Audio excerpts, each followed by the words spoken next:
When you work with politicians, as I do on a regular basis, people always ask you, what are they like off camera? You know, what are they like not when they're on? And particularly the bigger the sort of politician, the more fascinating it is when you think about it. You know, people like Barack Obama, President Trump, Hillary Clinton, because they are on the world stage, far bigger than our own countries, aren't they, when you think, you know? And as we now see the battle around all the White House with President Biden and the problems that he's engulfed with. But of course, when you want to ask them something, it's fascinating to see exactly how they sidestep this. And this particular story really centres upon Meghan Markle, and a story that she's reiterated many single times with varying degrees of versions. But it does actually implicate the former First Lady.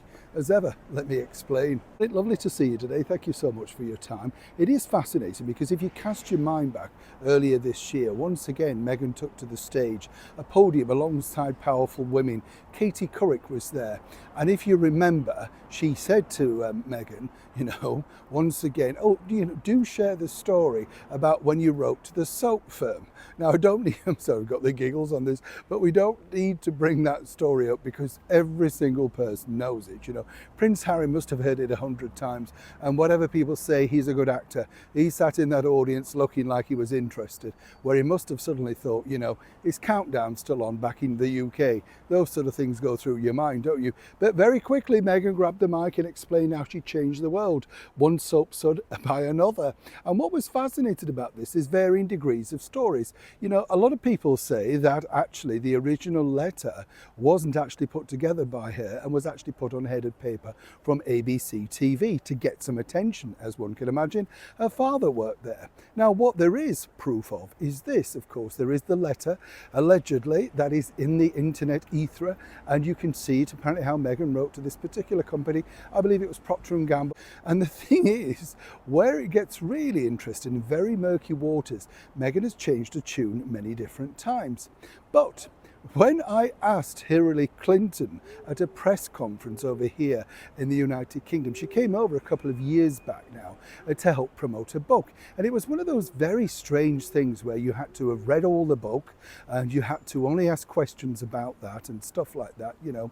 But there was a bit of a moment in the press conference where there was a bit of a free for all.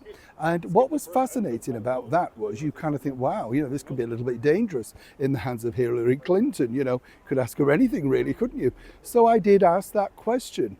Did you ever receive, or did you write back to the now Duchess of Sussex regarding that famous soap, I think? And I was totally shut down, absolutely 100%. And, you know, couldn't answer it, just kind of looked at me silently. And afterwards I was, you know, chastised for actually asking the question. But you see, Meghan claims that she's had a response from that. Now, you would have thought that if she'd have had a letter headed from the White House, that would have been put out there at some point as a backup story, a little bit like the 43% Nigerian and the 40 times 40. Now, we've not seen any of this. Now, again, what's fascinating, and I've been told by someone who still works closely with the former First Lady, the reason why she won't answer that question is she feels that the social media world has piled on too much on Meghan Markle and she's suffered enough already. That's a very diplomatic sort of answer, isn't it? Because if she had responded, it would have been in the White House records, and there are no records of a response, and all responses are recorded. So either way, unless Meghan decides that she's going to share with us this now infamous letter back from the former First Lady, one would have to say that this was a lot of soap without much bubble. Neil Sean in the very heart of London.